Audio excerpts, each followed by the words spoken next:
کہ پوری دنیا کے اندر جب سے یہ زمین پیدا ہوئی ہے اور جب تک یہ باقی رہے گی، صرف ایک شخصیت ایسی ہے کہ جس کے لیے عیسیٰ ابن مریم ہونا قابل فخر ہے، اور بقیہ دنیا میں جب بھی کوئی آئے گا اور عیسیٰ ابن مریم ہونے کا دعویٰ کرے گا تو یہ اس کے لیے ذلت اور نکبت کا سبب بنے گا.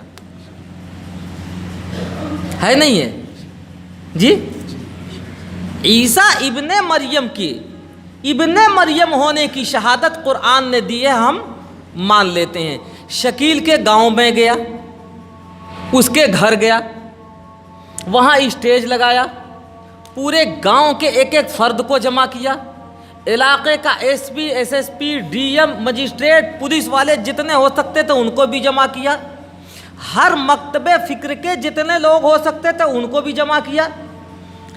سب کو ایک پلیٹ فارم پر جمع کر کے ہم نے ان سے یہ کہا کہ بتاؤ، ایک آدمی جو تمہارے گاؤں میں پیدا ہوا وہ یہ کہتا ہے کہ میری ماں کا نام مریم ہے، میں ابن مریم ہوں،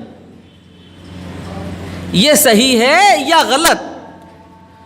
تو سب لوگوں نے سر دھننا شروع کر دیا اور یہ کہا کہ آج اگر اس کی ماں زندہ ہوتی تو جوتے لے کے اور اس کا سر گنجا کر دیتی، اس لیے کہ اس کمینے نے نہ صرف یہ کہ اپنی ماں کا دامن داغدار کیا، اپنے باپ کا بھی دامن داغدار کر دیا. وہ ابن مریم کہاں سے ہو سکتا ہے؟ وہ تو پیدا ہوا ہے خوشتری بیگم کے پیٹ سے، اور اس کا باپ ابھی بھی مرا ہے. ابھی کچھ ہی دنوں پہلے ہم پورے گاؤں والے دیکھنے والے موجود ہیں، اس کا نام شکیل حنیف خان تھا. حنیف خان تھا اس کے باپ کا نام. گاؤں والے کہتے ہیں اس کے باپ کو میں جانتا ہوں، اس کی ماں کو میں جانتا ہوں، وہ ابن مریم کیسے ہو گیا؟ ابن مریم ہونا اس کے لیے باعث عزت ہے یا باعث ذلت؟ بتاؤ. اگر اس کی ماں ہوتی تو کیا کہتی؟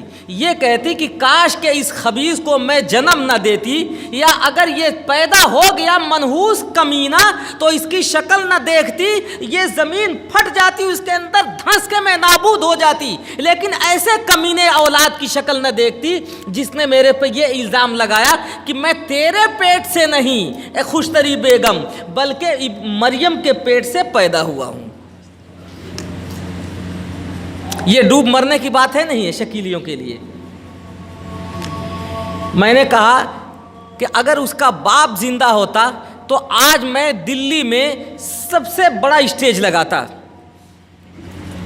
اور دنیا کے جتنے سیٹلائٹ چینل ہیں وہاں لا کے جمع کر دیتا اور دنیا والوں کو دکھاتا، بلکہ آپ کے یہ ناگپور کے RSS والوں کو بھی دکھاتا جو یہودیوں کے اور موساد کے اشارے پر اس کی پرورش کر رہے ہیں، اس کی ساخت برداشت کر کے یہ مسلمانوں کو انتشار میں نہیں مبتلا کر رہے ہیں، یہ پورے ملک کو انتشار میں مبتلا کر رہے ہیں. دنیا بتاتی کہ یہ شخص تو حنیف خان کا نطفہ ہے، یہ ابن مریم کیسے ہو سکتا ہے؟ لیکن اتفاق کی بات نہیں ہے، وہ مر گیا.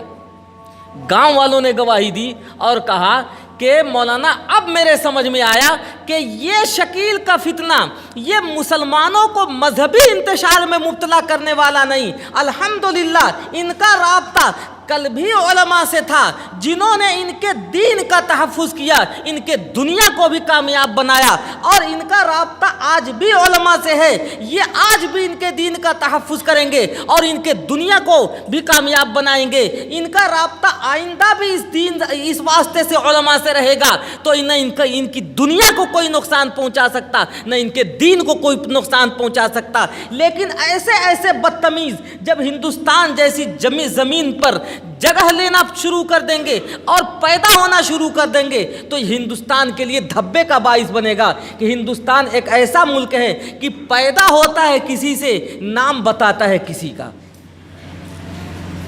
یہ ملک کے لیے دھبا نہیں ہے، پیدا ہوتا ہے کسی سے اور نام بتاتا ہے کسی کا. یہ خوبی تو آج تک امریکہ کے لیے تھی، ہندوستان کے لیے کیسے بن گئی؟ یہ خوبی تو لندن والوں کے لیے تھی، ہندوستان کے لیے کیسے بن گئی؟ یہ خوبی تو اسرائیل والوں کے لیے، اسرائیلیوں کے لیے، انہیں پتہ نہیں ہوتا باپ کون ہے ان کا، اجالے میں ہے اندھیرے میں ہے، یہ خوبی تو ان کے لیے تھی۔ ہمارے ملک کے لیے یہ دھبا ہے، یہ داغ ہے ہمارے ملک کے لیے۔